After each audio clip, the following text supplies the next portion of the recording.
नमस्कार बच्चों, आइए बच्चों आज हम इस वीडियो के माध्यम से एडग्रेड अभ्यास पुस्तिका कक्षा 3 विषय हिंदी, इसके अंतर्गत हम देखेंगे पाठ 18 प्यारी चिड़िया।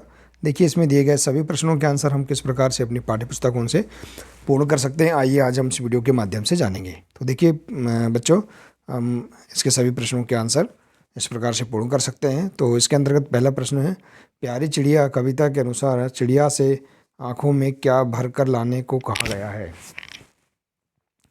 तो देखिए, प्यारी चिड़िया कविता के अनुसार चिड़िया से आंखों में खेतों की हरियाली भरकर लाने को कहा गया है। देखिए, इस प्रश्न का आंसर आप पृष्ठ क्रमांक 122 के अनुच्छेद 2 से देख सकते हैं।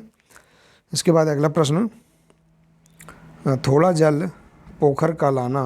पंक्ति में पोखर शब्द का अर्थ है, पोखर अर्थात होता है छोटा ताल। ठीक है। इसके बाद देखिए अगला प्रश्न है, खेतों में फसल कौन बोता है। तो खेतों में फसल किसान बोता है।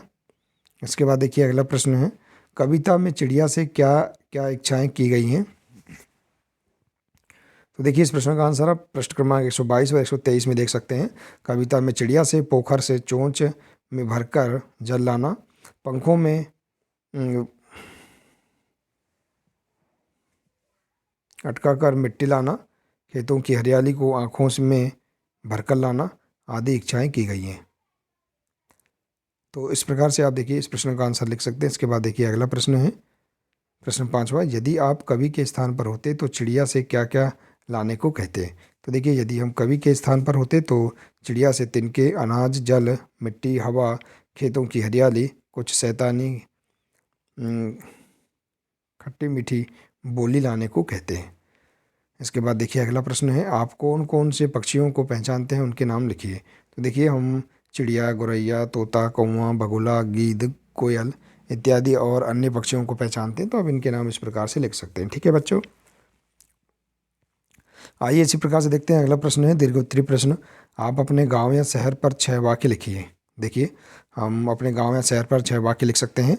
हमारा गांव छोटी या कम जनसंख्या वाला गांव है। हमारे गांव में सब लोग मिलजुल कर भाईचारे से रहते हैं। हमारे गांव में सीमेंट की रोड है। हमारे गांव में जल की व्यवस्था ट्यूबवेल, कुआं, हैंडपम्प आदि से पानी की व्यवस्था की गई है। इसके बाद हमारे गांव में स्कूल, अस्पताल, स्वास्थ्य केंद्र है। हमारे गांव में ज़्यादातर लोगों का व्यवसाय कृषि है। तो इस प्रकार से आप यहाँ पर इन प्रश्नों के आंसर लिख सकते हैं। इसके बाद देखिए अगला प्रश्न है, पेज नंबर 41 में दिया है, मूल्यांकन 13। प्रश्न पहला है, पुस्तक शब्द का प्रयोग कर एक वाक्य बनाइए। देखिए, पुस्तक का, हमारी पाठ्यपुस्तक भाषा भारतीय है। इसके बाद देखिए अगला है, हमें जल कहाँ कहाँ से प्राप्त होता है, लिखिए। तो हमें जल हैंडपम्प, ट्यूबवेल, बोरवेल, कुआं, नदी, तालाब, झरना, सागर आदि से प्राप्त होता है।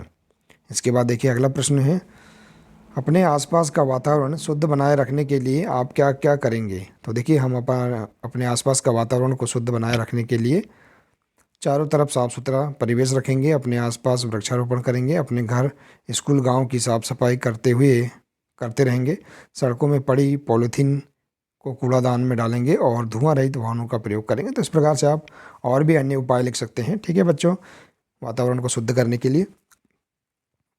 तो देखिए बच्चों, इस प्रकार से आप यहाँ पर पेज नंबर 39, 40 और 41 इसमें दिए गए सभी इन प्रश्नों के आंसर आप अपनी हिंदी की पाठ्य पुस्तकों से इस प्रकार से आप पूर्ण कर सकते हैं। देखिए बच्चों, पाठ 18 प्यारी चिड़िया के इन सभी प्रश्नों के आंसर देखिए इस प्रकार से पूर्ण कर सकते हैं। तो बच्चों, आशा है कि आपको इस पाठ के अंतर्गत दिए गए सभी प्रश्नों के आंसर समझ में आ गए होंगे। बच्चों, आज के लिए सिर्फ इतना ही है। मिलते हैं इसी प्रकार से नेक्स्ट वीडियो में। नमस्कार।